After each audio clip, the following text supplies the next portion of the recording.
Nous sommes une école catholique qui s'occupe de l'enseignement des jeunes enfants. Et ces enfants reçoivent une formation intégrale. Ainsi, ces jeunes talents cherchent à se former dans divers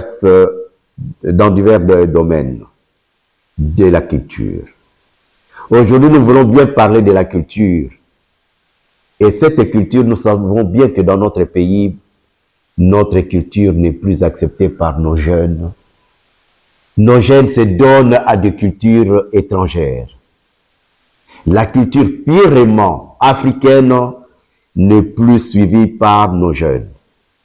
Nous pouvons donner quelques exemples.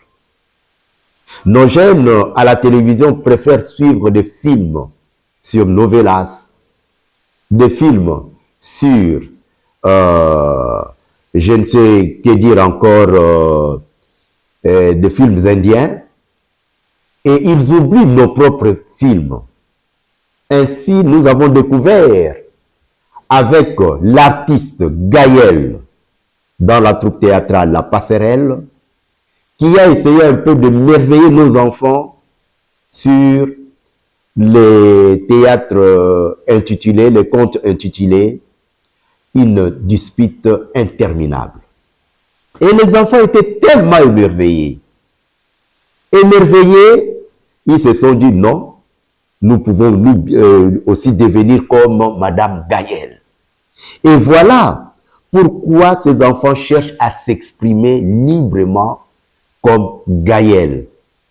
C'est pour cela que nous voulons, cette fois-ci, former nos enfants à rédiger des contes, et des contes purement africains, des contes purement congolais, où ils peuvent s'exprimer librement. Voilà le but de cette rencontre. Nous sommes bel et bien au collège Moboto, où il y a des enfants, des garçons, qui veulent bien imiter Madame Gaël, et voilà le but de cette activité. Ils vont rédiger librement des contes où ils pourront raconter ce qu'ils ont vécu ou ce qu'ils pensent sur notre culture, qui est vraiment une culture purement africaine, non pas une culture importée. Ce n'est pas de la novelas, ce n'est pas une autre culture, mais une culture vraiment africaine. Et pour moi, j'encourage nos jeunes qui ont oublié leurs origines. Nous voulons vraiment ramener ces enfants à se reconnaître africains, à consommer africains, à parler africain, car beaucoup, quand vous leur demandez de parler le français, ils sont vraiment à l'aise. Mais ramenez-leur à l'authenticité, parler de leur langue d'origine, ils ont des difficultés. Voilà le but de cette rencontre.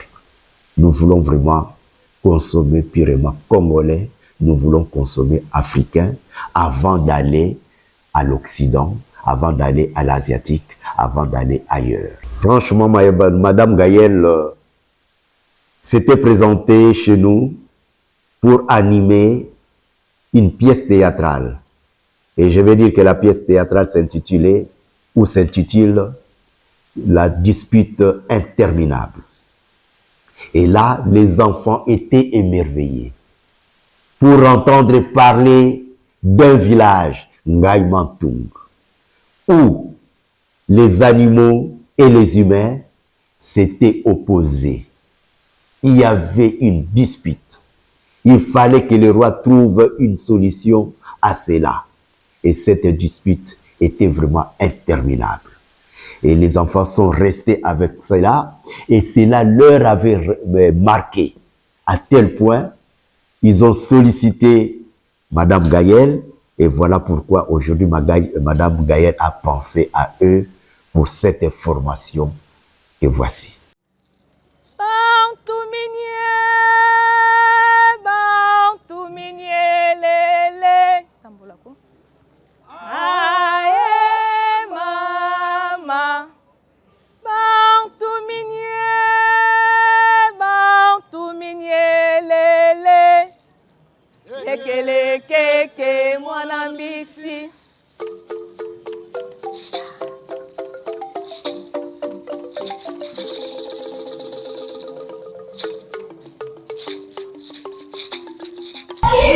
Bonjour les amis. Je m'appelle Madame Gaëlle Mabanza. Qui me connaît? Avec le village Mangai Mantunga, dispute interminable. Ça va? Sans plus tarder, nous appelons notre ami Bernard. Il va nous conduire dans la prière. Levons-nous.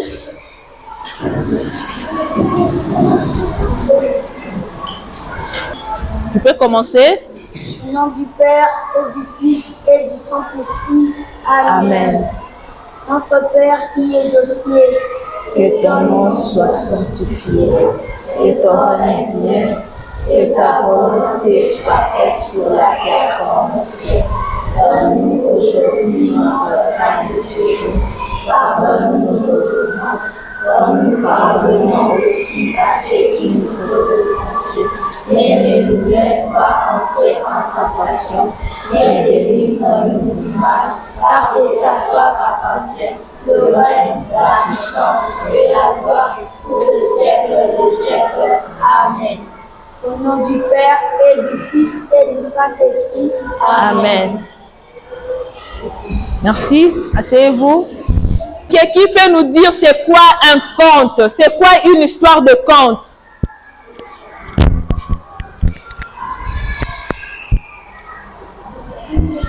Oui?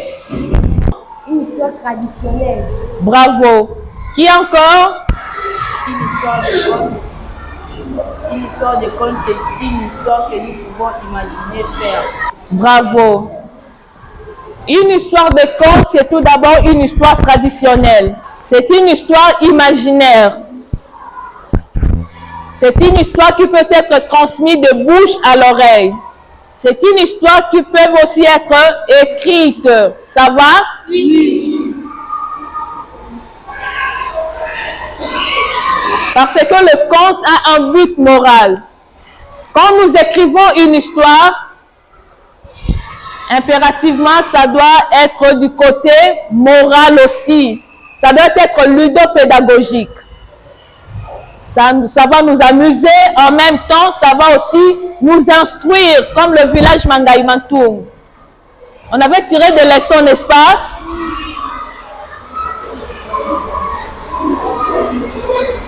Alors, sans plus tarder, nous allons procéder à la première partie. Comment est-ce qu'on écrit une histoire de conte? Vous pouvez aussi noter, hein? La première partie, c'est la partie que nous appelons la partie initiale. Silence, les amis. La partie initiale, c'est la toute première partie d'une histoire de conte. L'histoire commence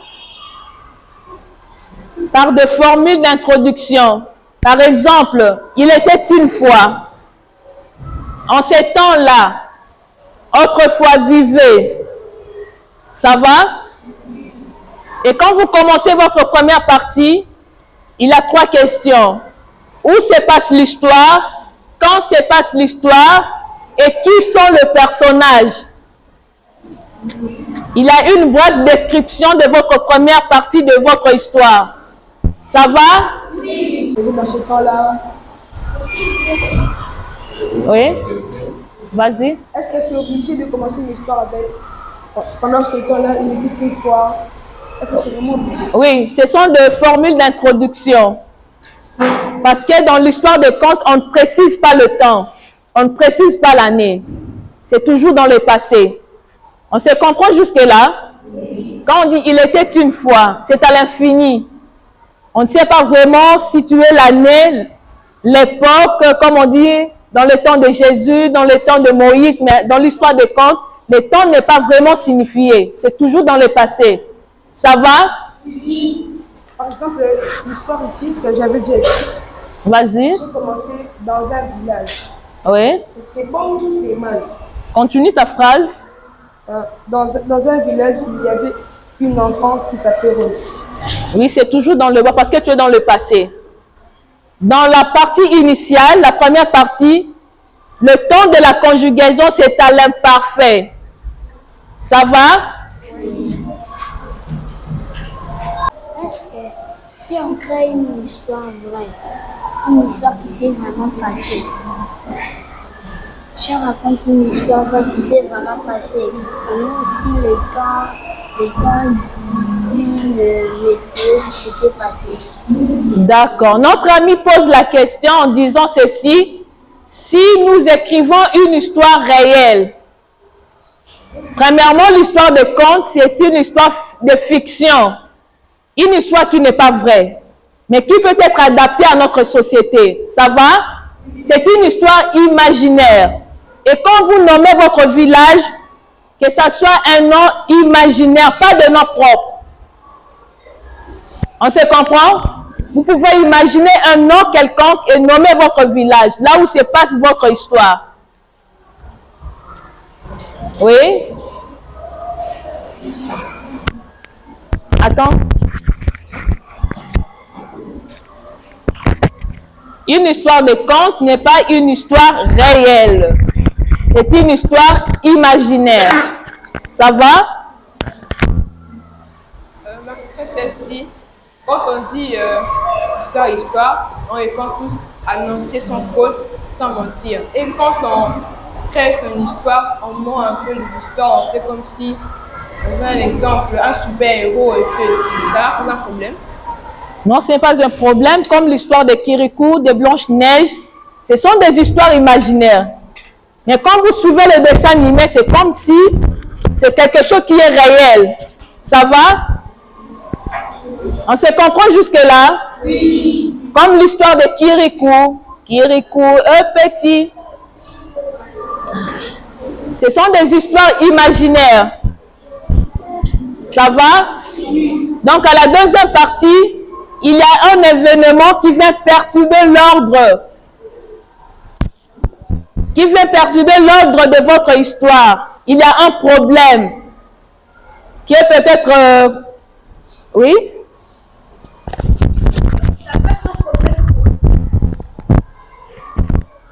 Ça peut être un problème social ou bien? Ça dépend de ton histoire. Ça va? Oui, ça va. Donc le problème dépend de votre histoire. Ça va? Ça peut être un problème social, environnemental, comme vous voulez. Oui? Je voulais te demander comment on écrit une histoire de conte.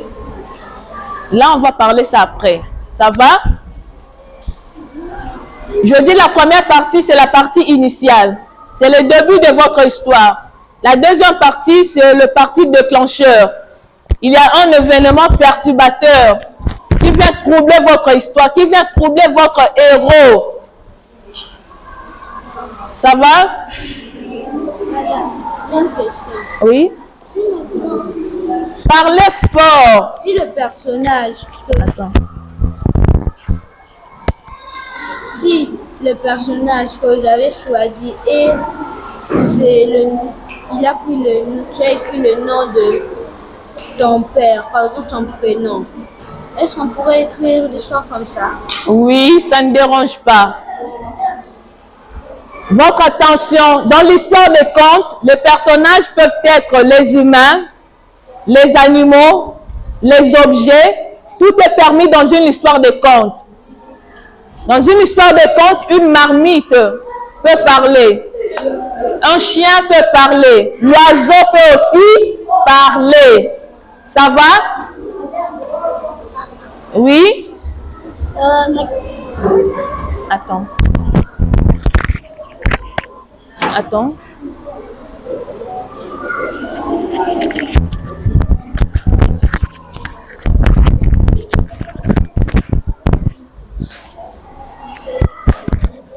Je voulais demander, Attends. Oui? je voulais demander, mon histoire ça peut être dans l'écriture, ça peut être en français ou en lingala, n'importe, ça peut pas être même dans une phrase, ou l'écriture ça peut pas être Par exemple, en chinois ou en français, ça dépend de l'écriture. Oui, ça dépend de l'écriture. Tu peux même écrire en lingala. C'est la langue. Tu peux aussi écrire en français. Ça va? Oui. Et la troisième partie, allons un peu rapidement. Nous appelons ça le péripétie. Ce sont des successions de problèmes que votre héros, votre personnage principal cherche pour ramener la paix, pour ramener la situation initiale. Ça va? Tu as des questions?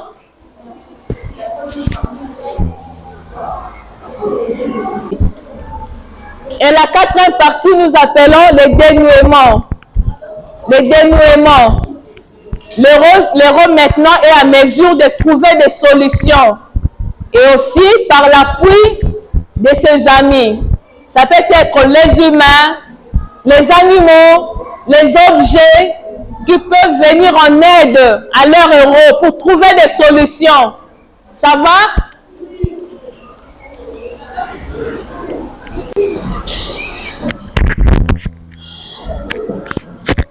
Parle fort. Je voulais te demander, est-ce qu'on peut raconter une histoire en lingala? Oui, vous pouvez aussi raconter une histoire en lingala. Ça va? Oui. Ne soyez pas limités.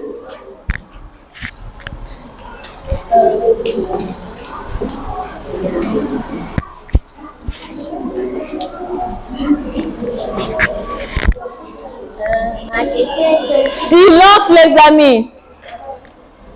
la quatrième partie. C'est Les dénouements. le dénouement. Et les explications, c'est lorsque notre personnage Oui. Principal. après les événements qui ont bouleversé l'ordre, Oui. les éléments Perturbateur. Hein. l'élément principal, Oui. après les autres éléments qui sont parus. La quatrième partie, C'est l'héros. Oui. intervenir. Oui, l'héros a maintenant trouvé des solutions grâce aussi à l'appui de ses amis, qui peut être les humains, soit les animaux, soit les objets. Ça va?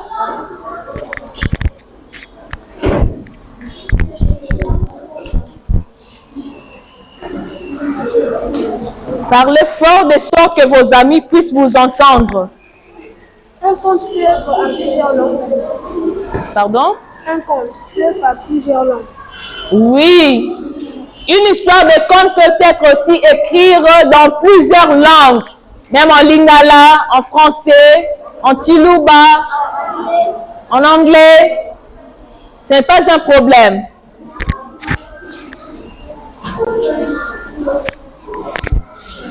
J'allais dire, quand tu parles d'une histoire, c'est obligatoire seulement de parler de la société ou bien c'est obligatoire aussi de parler ce qui te passe par la tête. Quand vous imaginez votre propre histoire, il a plusieurs thématiques. Vous êtes libre. Vous pouvez parler de la forêt, de la savane, des eaux, de la montagne. Ça dépend de vous. Ça va?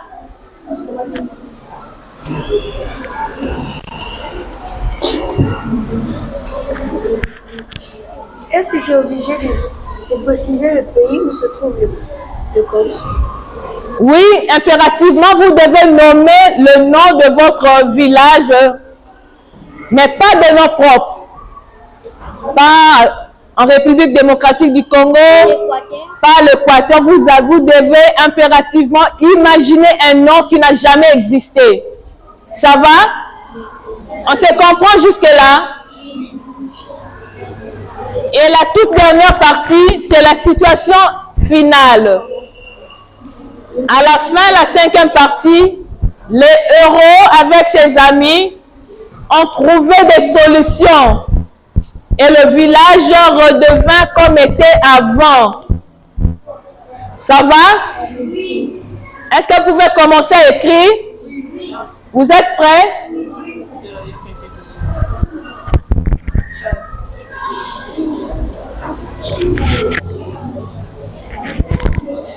Debout.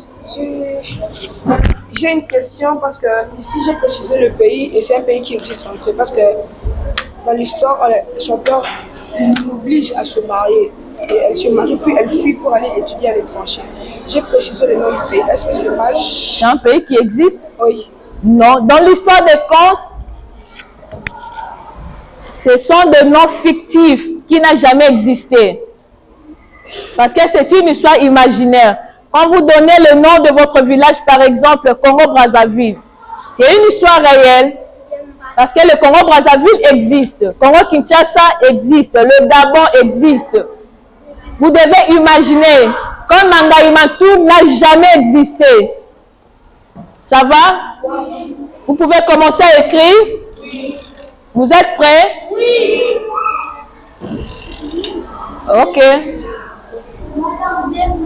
Quand on écrit, il n'y a pas de bruit. On écrit en silence, pas de communication.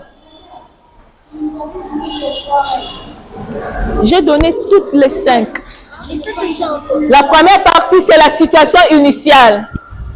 La deuxième partie, voilà. La troisième partie, quatrième partie, et la cinquième partie, voilà.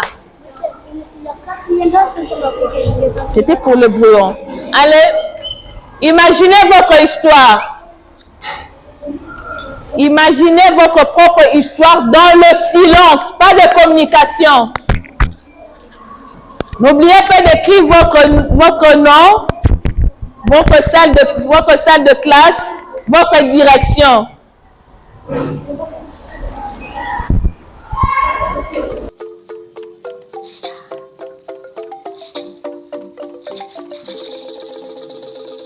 Oui, ça évolue avec mes élèves. Ça marche très bien. Et certains parmi eux ont des problèmes, ont des difficultés en écriture. Je les ai juste enregistrés parce qu'ils ont des histoires en tête. Oui, je n'ai pas tenu des rigueurs parce que ce sont des élèves de 3e, 4e, 5e et 6e primaire. Donc, impérativement, il y aura toujours des fautes d'orthographe. Parce que si je tiens à rigueur, les élèves seront un peu coincés, n'auront pas assez d'espace, de liberté pour écrire ce qu'ils ont en leur tête. La raison pour laquelle je ne tiens pas compte de fautes d'orthographe. Ils sont aussi avec ses amis qu'ils ont venu en aide, pour porter main forte à leur héros, pour trouver des solutions. Et la cinquième partie, c'est la partie finale. Donc, le lieu où se passe ton histoire retrouve sa paix, retrouve sa première partie. Ça va? Oui, vas-y. C'est déjà la sortie. Oui, tu attends. Tu es de quelle direction? DP3. Mais vas-y, va te soulager. Non, ça c'est ta copie. Comment tu t'appelles? Merci. Hein? Écris ton nom et la direction.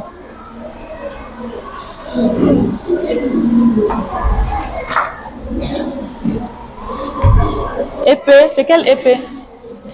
Oui, épée 1, je veux. Oui, c'est bien passé. Il a eu des questions, tant de questions, de curiosités venant des enfants. Comprenez, ce sont des élèves de 3e primaire, 4e, 5e et 6e qui veulent vraiment comprendre à fond c'est quoi une histoire de conte, comment est-ce qu'on écrit une histoire.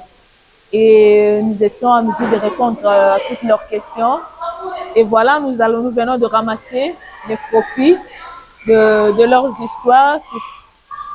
C'est une 80aine d'histoires que nous allons sélectionner le meilleur en complicité avec la direction de l'école pour en faire un recueil qui sera publié dans les jours à venir. C'était très facile parce que nous adaptons à leur niveau. Nous essayons de faire notre mieux, de descendre vraiment à leur niveau tout en mettant comme un élève de 3e primaire avec un langage très clair et facile pour une meilleure compréhension.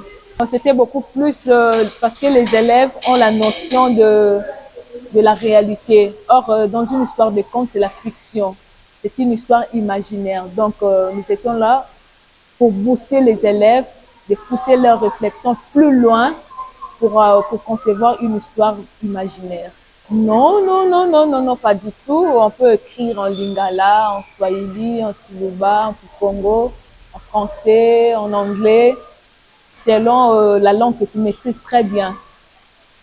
Ouais. En fait, vous voulez faire des élèves Non, pas des historiens, des auteurs de dramaturge à leur niveau. Ouais. Oui, les élèves vont quand même noter les explications, raison pour laquelle il y a le tout là, au thème de 4e année primaire. Il a écrit toutes les 5 parties de, de l'histoire des contes, comment est-ce qu'on écrit, la partie initiale, les mots déclencheurs, la péripétie, le dénouement et tout. Donc, ils ont compris quelque chose. et ça vous fait quoi? C'est un grand plaisir d'être compréhensif devant les élèves des 3e primaires, 4e, 5e et 6e primaires. C'est vraiment. Oui. Nous investissons beaucoup plus à la jeunesse. Nous voulons que notre jeunesse est à mesure d'assurer de relève du lendemain. Parce que s'ils n'ont pas de ligne conduite, il y aura la dépravation de mœurs et tant d'autres choses. Aujourd'hui, comme nous parlons de Kuluna, nous voulons que ces phénomènes puissent stopper quelque part, que cela ne soit pas continuel. La raison pour laquelle nous investissons auprès des jeunes. Merci beaucoup, premièrement au Collège Boboto, père recteur, pour la confiance de nous avoir donné tant d'élèves, et aussi à tous les directeurs de 3 directions et aussi aux parents qui nous ont fait confiance. En tout cas, merci beaucoup.